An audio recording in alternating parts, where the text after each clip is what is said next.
Yung mahalaga kasi yung kinabukasan. I have children. You have children. You have grandchildren.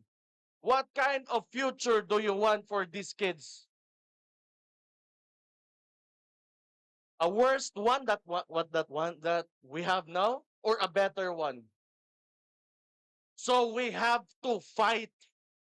Kahit gaano sila kalaki, makapangyarihan, nasa kanila lahat ng pera, tinatakot nila ang lahat, kinukulong nila ang lahat, hindi tayo titigil hanggat sa hindi tayo mauubos. Former DOE Secretary Alfonso Cusi, Attorney Wendell Abisado, Senator Christopher Lawrence Bongo, Attorney Salvador Benaventura Panelo, Attorney James Patrick Jimmy Bondoc, Attorney Martin Delgra, former Mayor Michael Rama, Attorney Jesus Hinlo Jr., Attorney Aimee Torrefranca Neri, Attorney Ferdinand Topacio, Attorney Silvestre Bello III, Senator Robin Padilla, Philip Salvador, PDP Council Officers, at sa inyong lahat, PDP Laban members, good afternoon and thank you for your trust and confidence in me. Maraming salamat sa inyo. Gusto kong malaman nyo na I am only here as your instrument. I am not here for personal ambition. I am here to make this country work. Masyado nang mataas yung masyado nang maraming nangyari.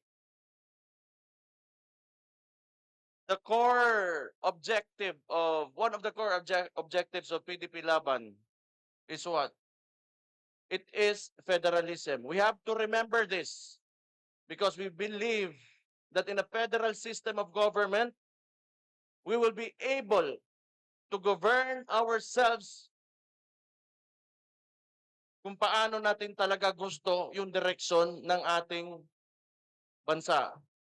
Look now, in a unitary system of government, anong nangyayari sa atin? We are paying our taxes. Saan napupunta ang mga buwis natin?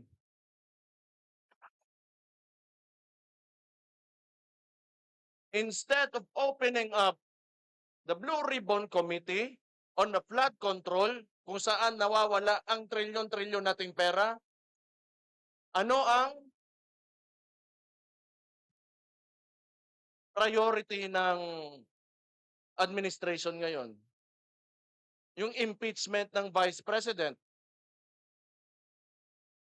Because we all know, pag hindi nila matatanggal ang Vice President ngayon, hindi sila makalagay ng presidente nila on the 2028 elections because he is a great threat sa presidency this 2028.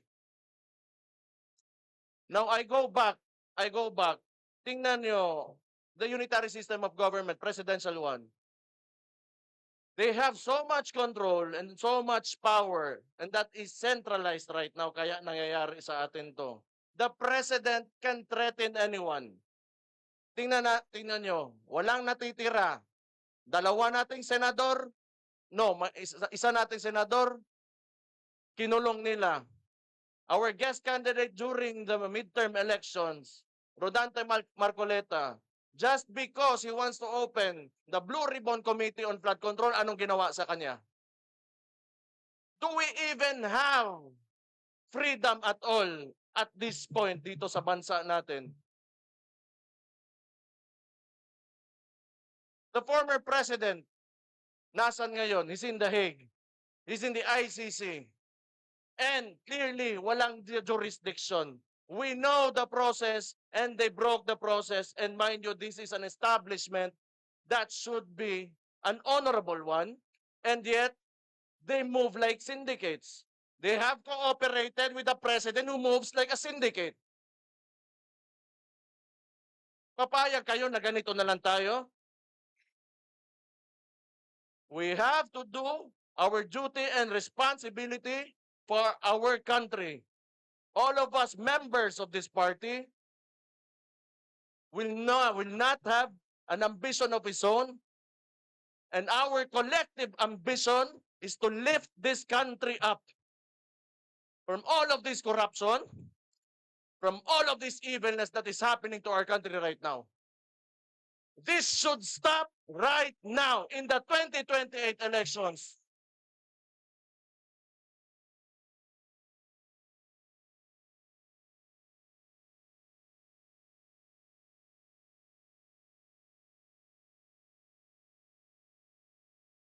Tama na.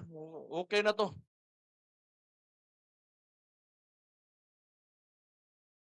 Yung mahalaga kasi, yung kinabukasan. I have children. You have children. You have grandchildren. What kind of future do you want for these kids? A worst one that that we have now, or a better one? So we have to fight. Kahit gaano sila kalaki, makapangyarihan, nasa kanila lahat ng pera, tinatakot nila ang lahat, kinukulong nila ang lahat, hindi tayo titigil hanggat sa hindi tayo mauubos. Pero mauna muna kayo ha, ako na last kulong.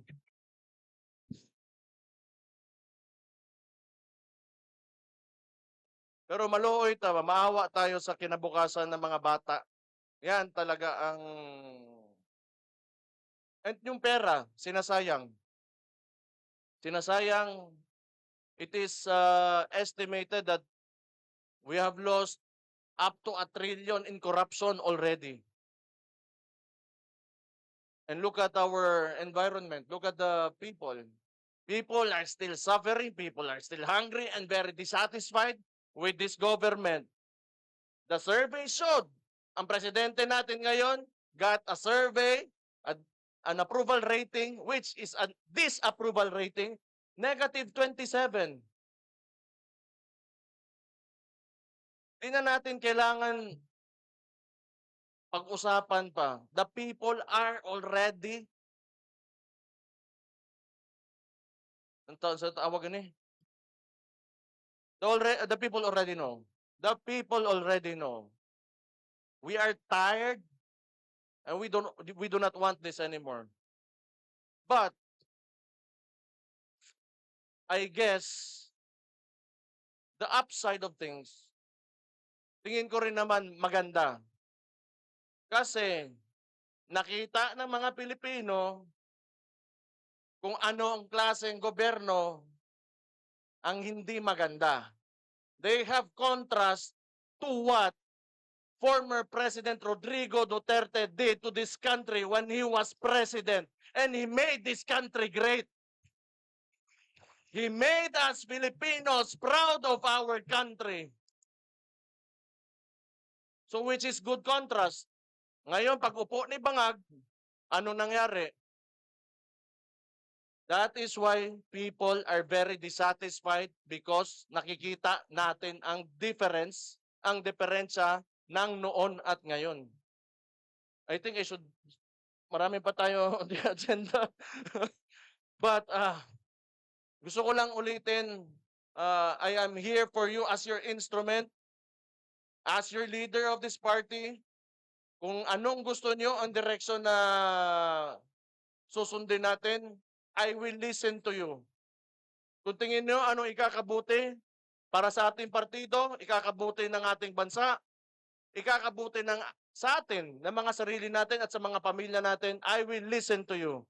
This should be a collective effort. Lahat tayo magkaisa. I really value unity. Kailangan natin magkaisa.